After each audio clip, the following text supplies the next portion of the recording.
In this video, I'll show you how to turn on CEC on your Vizio TV. This way, let's say you have connected a home theater or other devices, a soundbar, to your Vizio TV. Well, you won't need to use the Vizio remote control to power on the TV itself. Once you power on your second device, it will automatically communicate with the TV to turn it on. So this is great, and it also controls the volume. So what you need to do is to simply take your Vizio remote control and press the settings button, this cogwheel over here.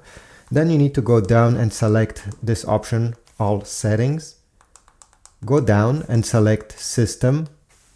And now we need to go all the way down in this menu, and the last option should be CEC.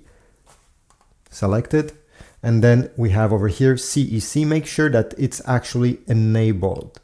We have also two other options. So we have one touch play, and what does it mean? It tells you over here, when enabled, pressing the play button on the CEC device, so let's say a home theater, powers on the TV. So yeah, you can power on the TV with the play button of your other remote.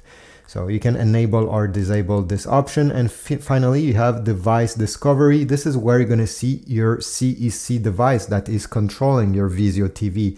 So make sure both are currently connected. Press on device discovery and it will start searching, and you should see your, again, home theater, could be cable box or other stuff like that. Well, you're going to see them appearing in this list. You just have to select it. So this is it. Then when you're gone, press the home button and you're good to go. Thanks for watching. Leave a like, subscribe, and I'll see you in the next video.